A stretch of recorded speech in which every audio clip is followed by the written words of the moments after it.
मैं हूं धर्मेंद्र, आप देख रहे हैं ऑनलाइन न्यूज इंडिया। 14-15 जून की रात में सुशांत सिंह की मौत के बाद में पूरे देश ने देखा कि किस तरह से मीडिया ने और कुछ नामों ने, कुछ शख्सियत ने किस तरह से सुशांत सिंह की मौत को मुद्दा बनाया और तरह तरह की बातें की। लेकिन एक नाम कंगना रनौत ने वो सब कुछ किया जो उनको नहीं करना चाहिए था। लेकिन आज ट्विटर पर कंगना रनौत हैशटैग सबसे नंबर 1 पर जो है वो टॉप पर ट्रेंड कर रहा था।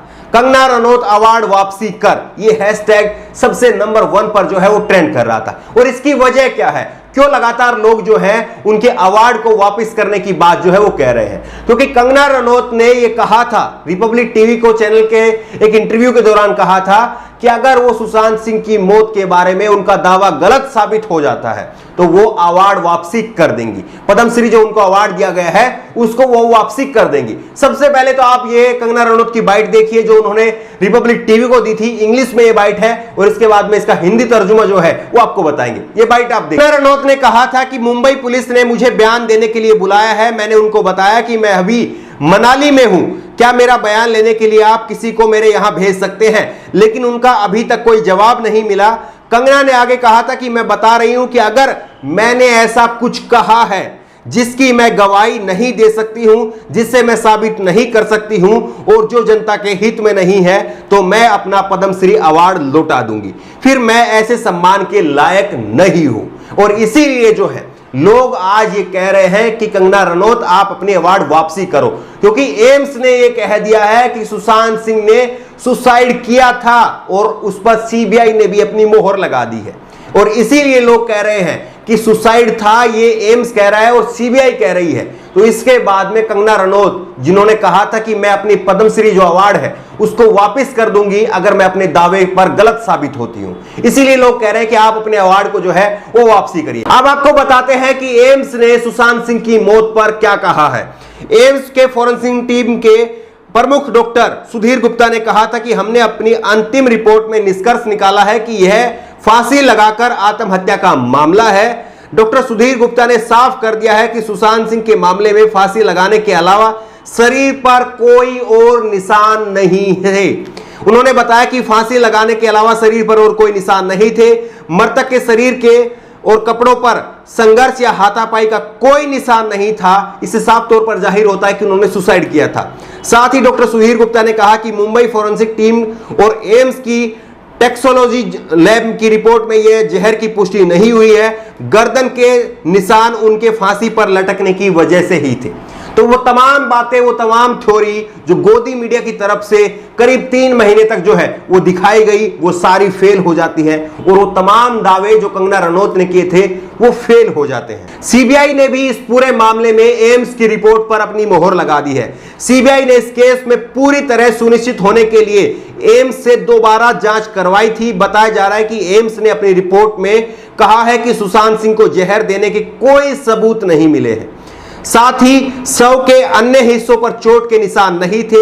ऐसा कोई सबूत नहीं मिला कि कमरे के अंदर किसी ने जबरन प्रवेश किया, ना ही मृतक के शरीर पर हाथापाई या अन्य कोई निशान थे। तो पूरी तरह से साफ हो गया है, सीबीआई ने भी मान लिया है और एम्स के अस्पताल के जो डॉक्टर हैं वो भी कह रहे हैं कि पूरी तरह से जो सुशांत सिंह का जो मामला था वो आत्महत्या का ही मामला था। और इसको लेकर के जितनी राजनीति की गई, जितनी छीछालेदर की गई, वो सबके सामने है। किस तरह से कंगना रनौत को जो है वो Y+ की सिक्योरिटी मिल गई वो आपके सामने है। और किस तरह से बिहार के डीजीपी रहे गुप्तेश्वर पांडे, उन्होंने खूब बातें कही, खूब अनाप शनाप जो है वो बातें कही।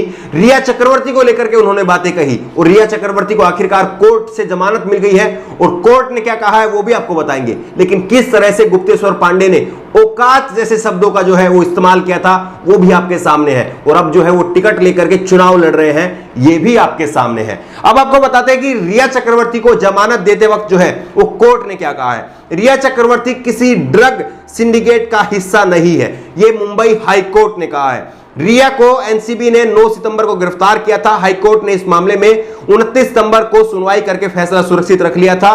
कोर्ट ने कहा है कि रिया पर कोई आपराधिक मामला नहीं बन रहा और वो किसी ड्रग सिंडिकेट का हिस्सा नहीं है।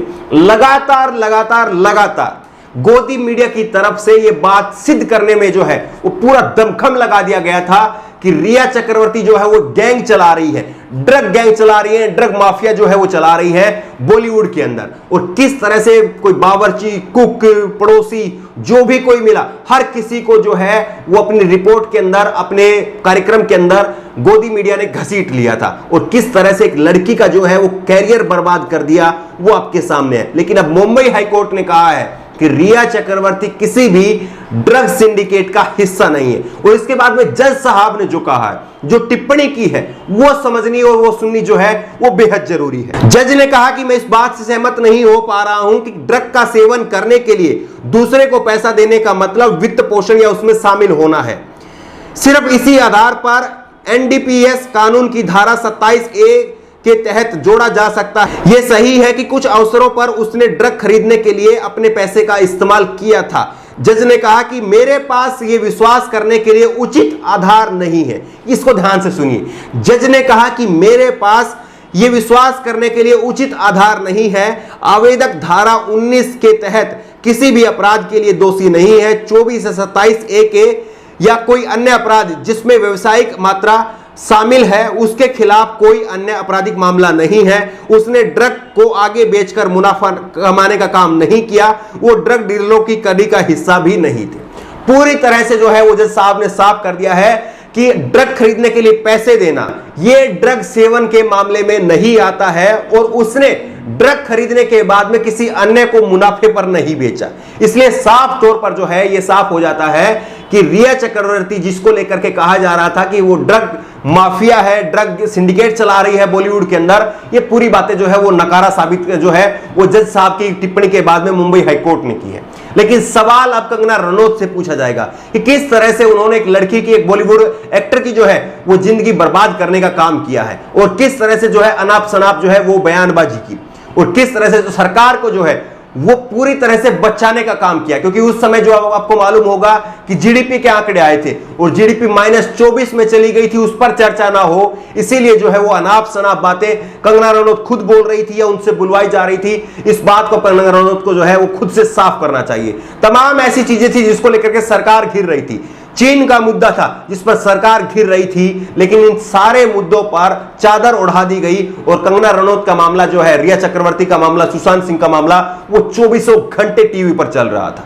सिर में दर्द हो जाता था देख करके कि कोई और खबर जो है वो एक सेकंड भर के लिए भी अपनी जगह नहीं बना पा रही थी। और किस तरह से 24 घंटे की लाइव कवरेज जो है वो गोदी मीडिया के चैनल दिखा रहे थे। लेकिन अब ये साफ हो गया है कि सुशांत सिंह की मौत जो है वो खुदकुशी है और किसी भी तरह से जो है उसके साथ में जोर जबरदस्ती नहीं की गई है, ये एम्स के अस्पताल के डॉक्टरों ने कहा। लेकिन अब सवाल कंगना रनौत से है, उनको बताना चाहिए, माफी मांगनी चाहिए कि किस तरह से उन्होंने जो है वो देश को गुमराह किया, देश की जनता के साथ में खिलवाड़ किया, और खास करके जो सुशांत सिंह के जो फैन थे उनके साथ में खिलवाड़ किया। मैं लगातार कह रहा था कि इन लोगों को सुशांत सिंह से कोई मतलब नहीं है। ये सुशांत सिंह की मौत के साथ में गोदी मीडिया हो चाहे कंगना जैसे लोग हो, इनका कोई उनके साथ में संवेदना नहीं है। ये लोग सुशांत सिंह को अपने प्रोग्राम में हर रोज मार रहे थे, अपने फायदे के लिए मार रहे थे, और किस तरह से इन्होंने फायदा उठाया वो आपके सामने है। क्या आपको नहीं लगता कि सुशांत सिंह को लेकर के अब कंगना रनौत को माफी मांगनी चाहिए, रिया चक्रवर्ती से माफी मांगनी चाहिए, देश से माफी मांगनी चाहिए, सुशांत सिंह के जो फैंस हैं उनसे माफी मांगनी चाहिए। और जिस तरह से उन्होंने जो दावा किया था वो दावे पर पूरी तरह से गलत साबित हुई है, इसलिए उनको अवार्ड जो है वो वापस क्यों नहीं करना चाहिए, इस पर आपकी राय क्या है? नीचे कमेंट बॉक्स में अपनी राय जरूर दें और इसी तरह की तमाम खबरों के लिए ऑनलाइन न्यूज इंडिया को सब्सक्राइब करें। धन्यवाद। इस खबर को अभी लाइक करें, शेयर करें और ऑनलाइन न्यूज इंडिया की सभी खबरें अपने मोबाइल फोन पर सबसे पहले देखने के लिए अभी चैनल को सब्सक्राइब करें और घंटी जरूर दबाएं।